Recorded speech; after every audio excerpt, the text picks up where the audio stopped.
নমস্কার বন্ধুরা, আশা করি তোমরা সবাই ভালো আছো আর আমিও ভালো আছি।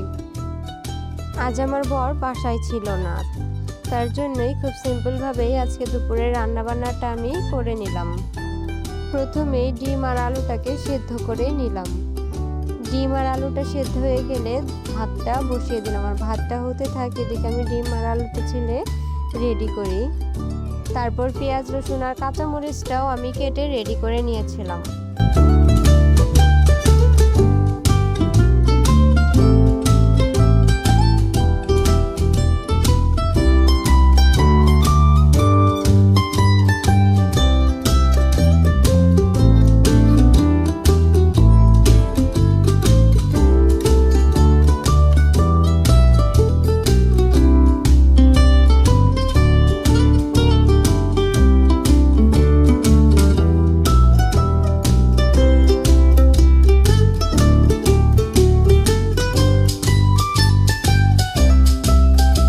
আলুগুলা ছিলা শেষ করে আমি হাত দিয়ে আলুটাকে চটকে রেখে দিলাম।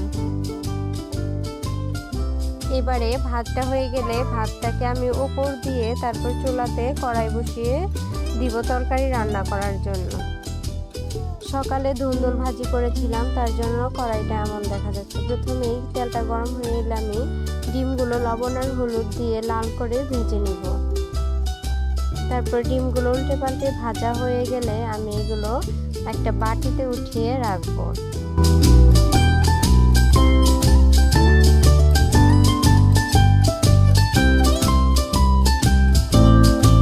এবার ডিমগুলো ভাজা হয়ে গেলে আমি আলুটাকেও ভেজে নিব একটু।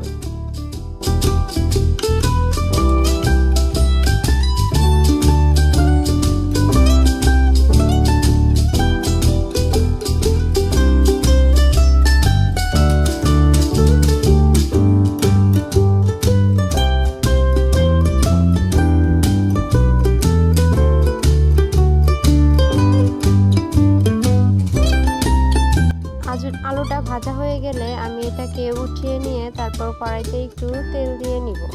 আর তেলটা গরম হয়ে গেলে আমি কুচানো পেঁয়াজগুলো দিয়ে ভেজে নিব।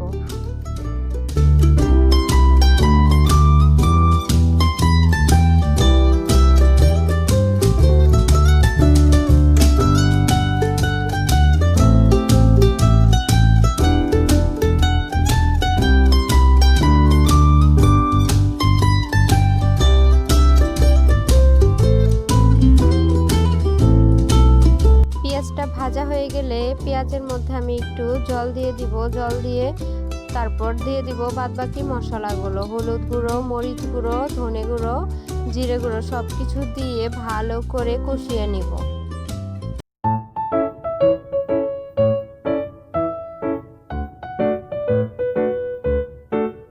তারপর মশলাটা যখন কষা হয়ে যাবে তখন আমি ভেজে রাখা আলুটা দিয়েও একটু নাড়িয়ে চাড়িয়ে তরকারির জন্য ঝোল দিয়ে দিব।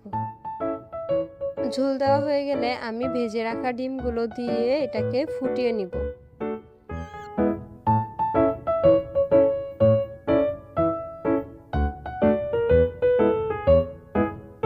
ডিমের ঝোলটা হয়ে গেলে আমি এবার নামিয়ে নিয়ে এটাতে আমি এবারে কড়াইটা পরিষ্কার করে আবার বসিয়ে দিব। চাল কুমড়া পাতা ভর্তা করব, তার জন্যই প্রথমে কড়াইতে একটু তেল দিয়ে শুকনো মরিচ দিব, দিয়ে পেঁয়াজ রসুন কাঁচামরিচ দিয়ে ভেজে নিয়ে তারপর পাতাগুলো দিয়ে একটু ভেজে নিয়েই এটাকে রেখে দিব একটু ঠান্ডা করার জন্য। তারপর ঠান্ডা হয়ে গেলে এটা ব্লেন্ডারে দিয়ে বেটে নিলেই ভর্তাটা রেডি হয়ে যাবে।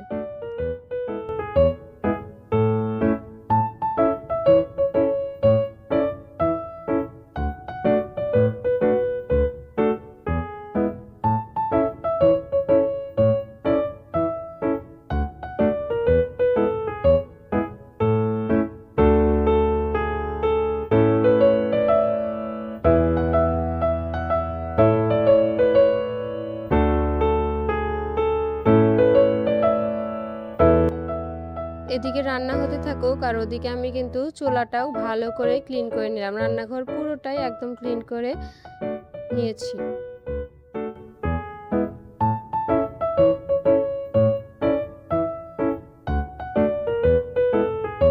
তারপর রান্না শেষ হয়ে গেলে আমি ধুয়ে রাখা কাপড়গুলো ভালোভাবে মেলে দিলাম।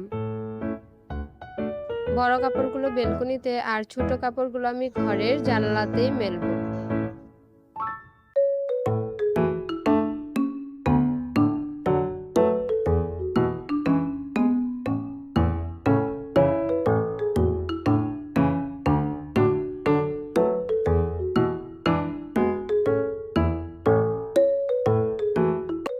আজকের ভিডিওটা এই পর্যন্তই। তোমরা সবাই ভালো থেকো, সুস্থ থেকো। আর আমার ভিডিওটা যদি ভালো লেগে থাকে একটা লাইক করে দিও আর চ্যানেলটাকে সাবস্ক্রাইব করে পাশে থেকো। ধন্যবাদ।